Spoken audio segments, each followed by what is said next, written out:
हाँ तो दोस्तों, कैसे आप लोग? आशा करते हैं कि आप लोग स्वस्थ होंगे। आज जो हम लोग मैट्रिक्स का है कि बहुत शानदार कॉन्सेप्ट पढ़ेंगे कि सममित आव्यूह और विषम सममित आव्यूह यानी सिमेट्रिक मैट्रिक्स और एस्क्यू सिमेट्रिक मैट्रिक्स क्या होता है। ठीक, आज हम जो है उन्हीं के बारे में पढ़ेंगे। मान लीजिए मैट्रिक्स ए दिया रहेगा, क्वेश्चन से ज़्यादा स्पष्ट होगा तो हम पहले क्वेश्चन ले लेते हैं। जैसे देखिए मैट्रिक्स ए दिया हुआ है, मैट्रिक्स ए बराबर 2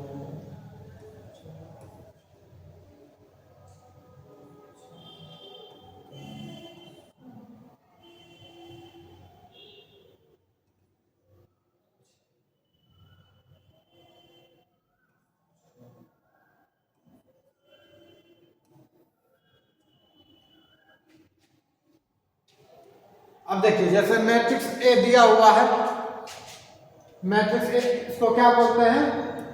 सममित आव्यूह। सममित आव्यूह पहले लिखेंगे तो पहले ये समझ डायगोनल, ये हो गया डायगोनल। डायगोनल में कुछ भी होना चाहिए, यानी विकर्ण में कोई भी अंक ले लीजिए और देखो उसके अगर ये जो यहाँ अंक रहेगा वही यहाँ भी होना चाहिए। ठीक, अब देखिए जो यहाँ रहना चाहिए वही यहाँ रहना चाहिए, जो यहाँ वही यहाँ।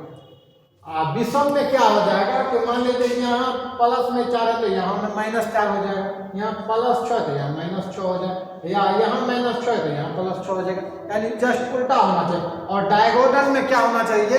विषम सममित आव्यूह में 0 0 ही होना चाहिए। इसमें कोई जरूरी नहीं है कि 0, यहाँ मान लीजिए आप 0 में देखे 1 भी रख सकते हैं, मान लीजिए 1 रखिए, यहाँ पे कुछ भी रख सकते हैं, 1 रखिए, 2 रखिए, 3 रखिए, उससे कोई फर्क नहीं। मान लीजिए 7 तो 7 रख लीजिए। ठीक, अब देखिए मैट्रिक्स हम क्या रखते हैं? ए मैट्रिक्स है, इसका सममित आव्यूह हम कैसे जांच करेंगे? तो मैट्रिक्स ए दिया हुआ है, अगर इसका हम ट्रांसपोज निकालते हैं, ए के पावर डैश निकालते हैं, ट्रांसपोज निकालते हैं, ट्रांसपोज निकालना सिखा दिए थे कि जैसे देखिए ये क्या हो गया, ये पहला रो हो गया, ये हो गया पहला रो। तो पहला रो को क्या करते थे? ट्रांसपोज में पहला स्तंभ बना देते थे। तो बनाइए 2 4 6। ठीक, अब देखिए ये हो गया, ये हो गया दूसरा रो, तो ये क्या हो जाएगा? दूसरा स्तंभ 4 3 5। और इसको देखिए, इसको 6 5 7, यानी 6 5 7। यही क्या हो गया? इसका ट्रांसपोज निकाला। अब ये दोनों को कंपेयर करना है, ये दोनों को क्या है? देखना है।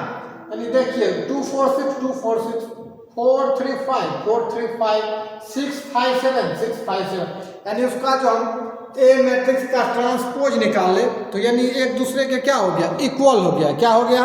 इक्वल हो गया। यानी इसका मतलब समझेंगे क्या? यह सममित आव्यूह है।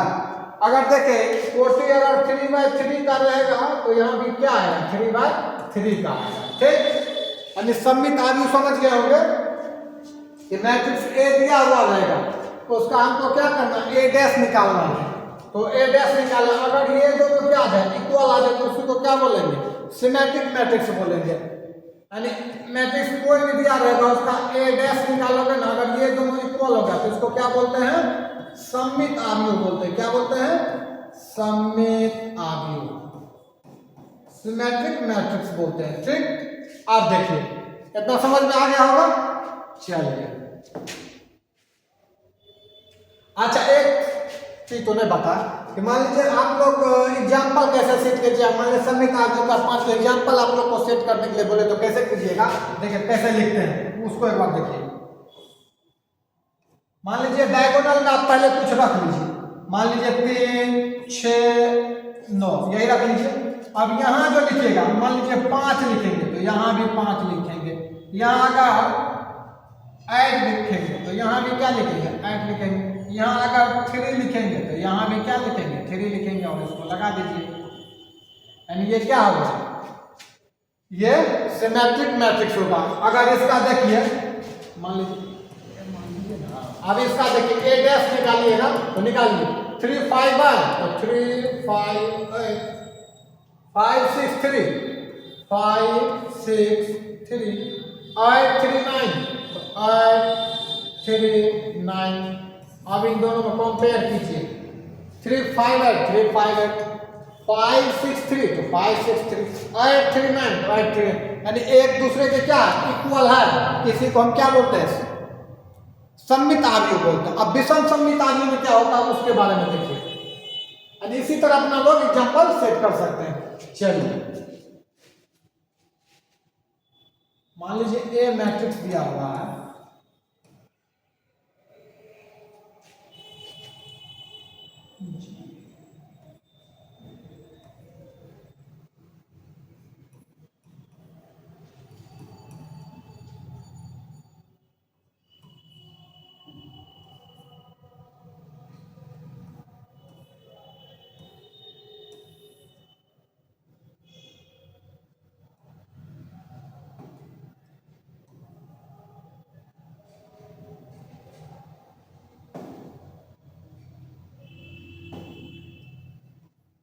देखिए अब जो हम एग्जांपल लिए हैं ये विषम सममित अवयव का लिए। तो देखिए कैसे लिखते हैं विषम सममित अवयव।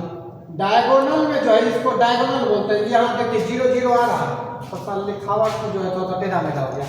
देखिए 0 0 आ रहा है, अगर इसके साथ देखिए -√3 है उधर साइड लेंगे तो +√3, -7 नहीं है तो यहाँ +7, अगर यहाँ -7 रहता तो यहाँ प्लस, यानी एक दूसरे के क्या अपोजिट साइन में रहता है।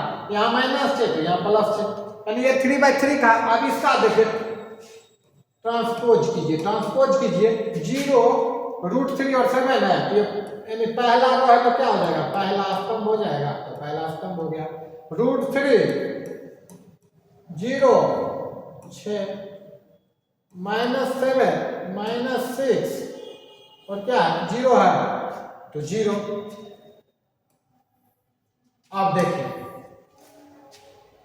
अब एक चीज दिख रहा होगा कहीं माइनस कहीं प्लस दिख रहा है, माइनस कॉमन ले लीजिए। तो माइनस अगर हम कॉमन लेते हैं एक इनवर्स माइनस कॉमन लीजिए तो 0 तो ऐसे रखेंगे, माइनस कॉमन लिया तो प्लस में √3, माइनस कॉमन ले लिया तो प्लस में 7। अब देखिए माइनस कॉमन ले यहाँ प्लस में तो माइनस में क्या हो जाएगा √3, यहाँ 0 तो ऐसे ही रह जाएगा। -6 है माइनस कॉमन ले लिया तो +6 हो जाएगा।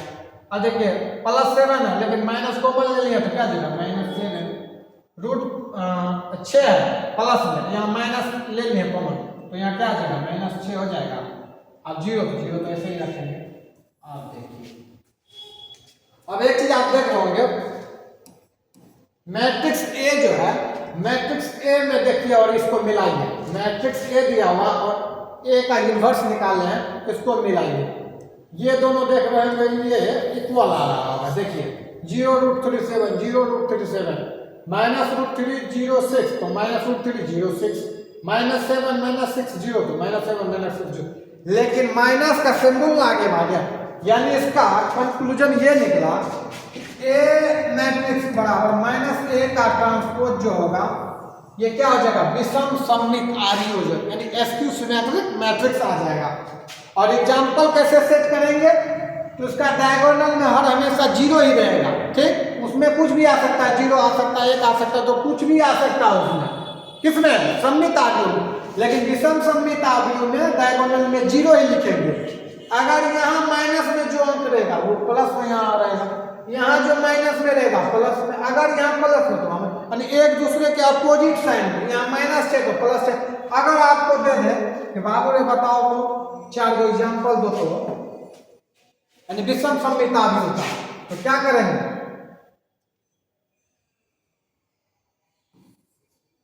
जैसे लिखेंगे देखिए 0 0 0। अब देखिए -7 लिखेंगे तो यहाँ +7, यहाँ √3 तो यहाँ -√3, यहाँ पाई मान लीजिए पाई लिखे तो यहाँ क्या लिखेंगे -पाई। ये 0 थोड़ा सा उधर खिसका के लिखते अच्छा लगेगा 0 हुआ। मान लीजिए मैट्रिक्स बी नाम दे देते हैं। ठीक, मैट्रिक्स बी। अब देखिए डायगोनल में 0 0 आ रहा है, यहाँ -7 है तो यहाँ +7, यहाँ -√3 तो यहाँ क्या है +√3 तो यहाँ -√3, यहाँ पाई तो यहाँ -पाई। ठीक, अब इसी का अगर हम ट्रांसपोज निकाल लेंगे तो बी का ट्रांसपोज क्या हो जाएगा यानी 0 7 -√3 फिर -7 0 -पाई फिर √3 पाई शून्य। ठीक, अगर इसमें से माइनस कॉमन ले लेते हैं, माइनस कॉमन लीजिए, क्या हो जाएगा? तो जीरो, तो जीरो, यहाँ प्लस 7 माइनस कॉमन ले लिया, यहाँ माइनस √3, यहाँ क्या हो जाएगा?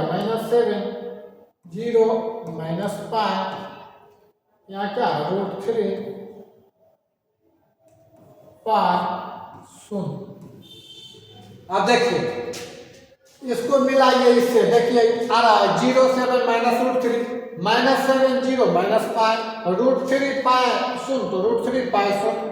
यानी इसका मतलब समझे कि मैट्रिक्स जो भी दिया रहेगा उसका अगर हम ट्रांसपोज करते हैं, ठीक, ट्रांसपोज करते हैं, अगर वो प्लस में है तो इसका मतलब समझेंगे क्या?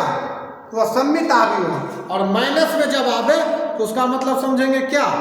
वो विषम सममित अवयव है। इतना तक समझ गए होंगे। अब हम अगले वीडियो में आप लोग का इस पे क्या करेंगे? हम क्वेश्चन डिस्कशन करेंगे। ये थोड़ी आप लोग को समझ में आ गएगा। इसको, इस वीडियो को ज्यादा से ज्यादा शेयर कीजिए, जिससे हमको भी थोड़ा सा मोटिवेशन मिलता रहे। और आप लोग लाइक को नहीं करते, लाइक को कीजिए, कमेंट कीजिए, शेयर कीजिए। ठीक, मिलते हैं अगले वीडियो में, तब तक के लिए धन्यवाद।